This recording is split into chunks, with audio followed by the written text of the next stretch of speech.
Hey, what's up guys? So in this video I'm going to review my ad campaigns for my Merch by Amazon and KDP products. The current screen that you are seeing here is for my Merch by Amazon products, and in the month of October I just launched 4 campaigns, and all of these 4 campaigns, all the products were related to Halloween and Thanksgiving.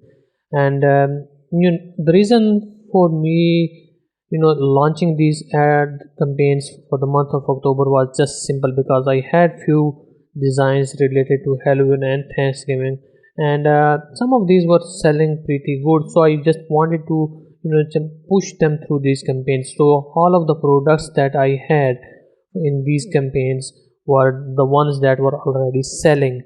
So here in the type you are seeing that I have a mix of automatic targeting and manual targeting, and then automatic and manual as well. And the sales that you are seeing here are just from these top 2 campaigns. The first one here at the top, which has the highest number of impressions, it was automatic targeting, and it has 3 different designs.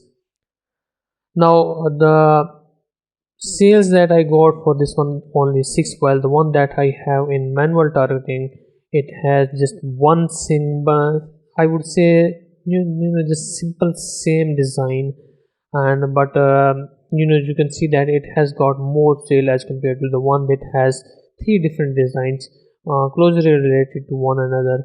But you can see that the one which has manual targeting, it got more sales. And also if you check this top of the search result, this tab, you can see that this automatic targeting was less than 5%. So whenever a customer searches for a term that is related to these products, less than 5% my products were appearing in the search result, or you can say at the top of the search result. While in this manual targeting, about 85% my products appeared at the top of the search result for that particular phrases. Now in these 2 campaigns, these last two campaigns, this was the bottom, this one automatic and manual targeting. Now this one which has manual targeting, it is the same products that I have put in this manual targeting. The difference is that in this manual targeting I targeted the keywords, and in this manual targeting campaign I targeted the products. So as I already said, there are some products or some designs that were already selling pretty good. So in this campaign I targeted those products of mine, so just my products that were already selling. So maybe a product is selling on, or you can say a design is selling on t-shirt, but that the same design is not maybe selling on a hoodie, or maybe long sleeve shirt, or maybe sweatshirt, or any of the other products that Merch by Amazon offers. So what I did is just I put the products of the same design that were not selling and targeted those products which were selling. But as you can see that it was not really successful. So the only successful campaign were these 2. Now I'm going to go into the details page, and I'm going to review the my strategy about the bid prices, or the targeting, how I targeted these things. So let's just go to this first one, and let's see how I have managed the bid prices for this automatic targeting. So here you can see that I have just simple loose match, close match, substitute and complements, and my main focus is going to be just on the loose match and the close match.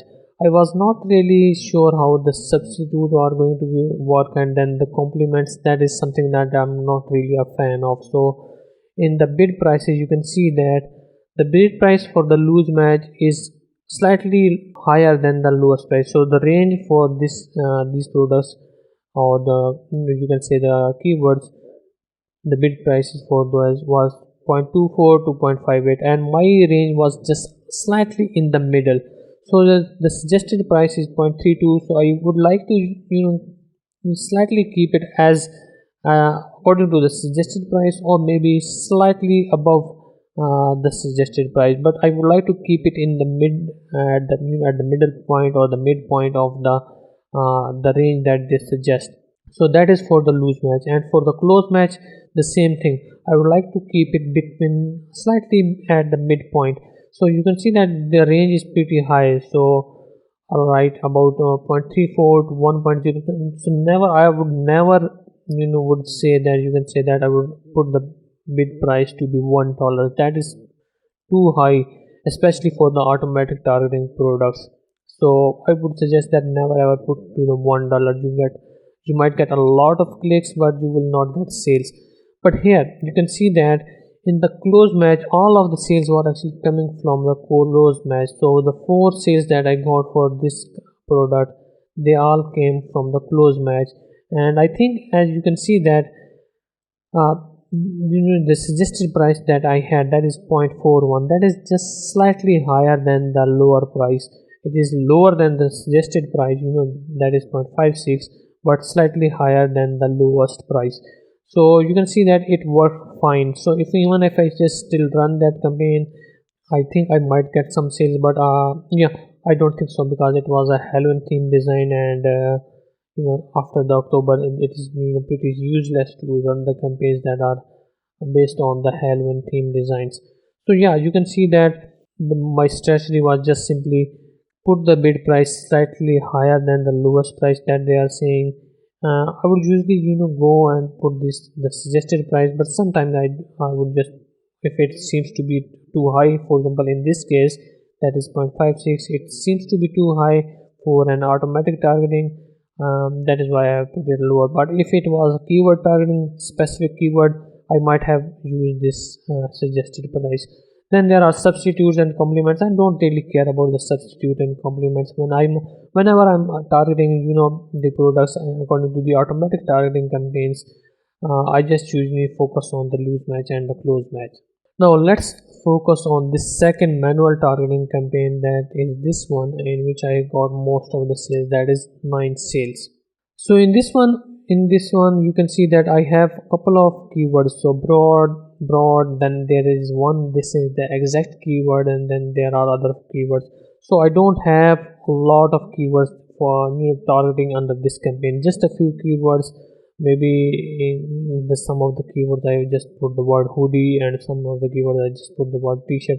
So all of the keywords that I have targeted here, it contained the phrase that was actually on the shirt.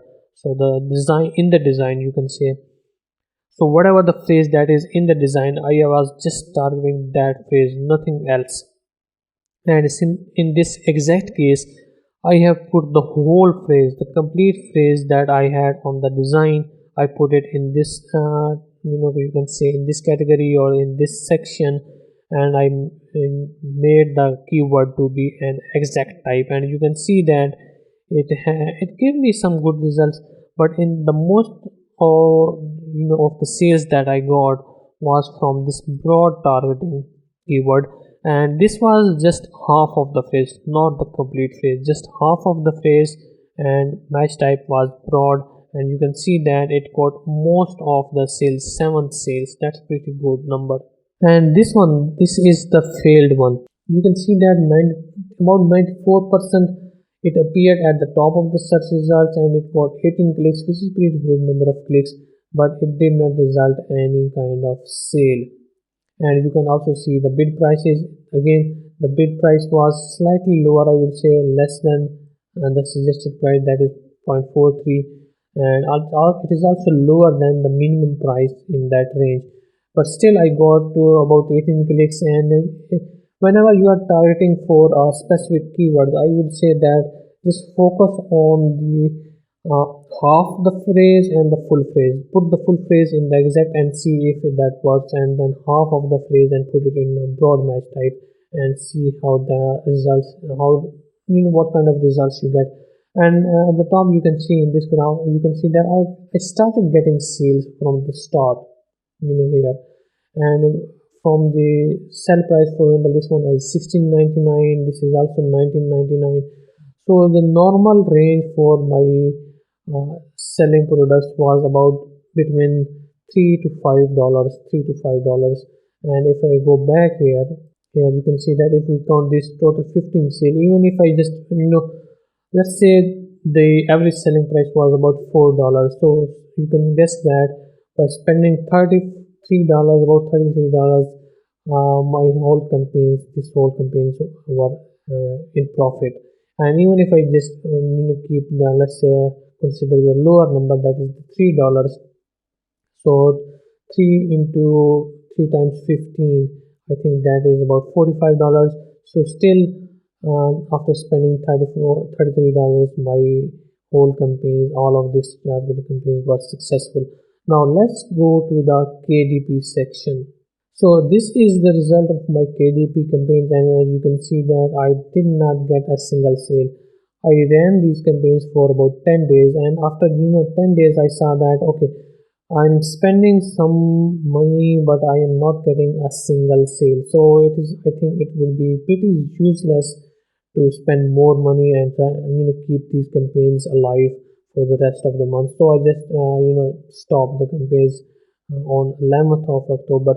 And now if I talk about the products that I was starting, the same case as I have in this for my KDP, I was targeting the products that were already selling, or you can say that were already selling, and these were the products that already had some decent reviews, about 5 to 10 reviews.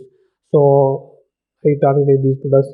But one thing that I think the reason for the failure of these campaigns in my KDP, for my KDP products, was that these products were mainly, I would say, selling regularly, but most of the times these were the products that were selling for the holiday season, especially for the Christmas in the November.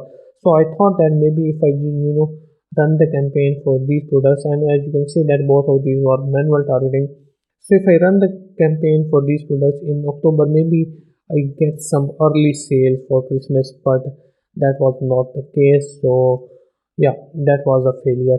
So I might run these campaigns again in the month of November for my KDP, because last year I noticed that I got a lot of sales for these products just before the Christmas. So maybe I will try that. But yeah, for the KDP it was a failure. But for my much by Amazon products, all the ad campaigns were pretty successful. Now if I just consider the ad spend of KDP and add it to the ad spend of my much by Amazon products, I think I was still in profit. Not in that profit, that high profit, but still it was profitable. So the things that I learned here in this of running these campaigns is that, first, if you are targeting a product that is already selling, the best way would be to target the phrase that is already on that product. And if the product is selling but there is no phrase on the product or no phrase on the design, it is just a simple design without any phrase, then the best thing would be to use automatic targeting. As you can see that I still managed to get 6 sales for those products that did not have any phrase on the on the product. The design did not contain any kind of text. It was a simple design without any text. So yeah, this was the result of my ad campaigns. Now if you have any questions regarding this video or any of my previous videos, you can ask me in the comments below and I'll try my best to answer those questions. And thank you for watching.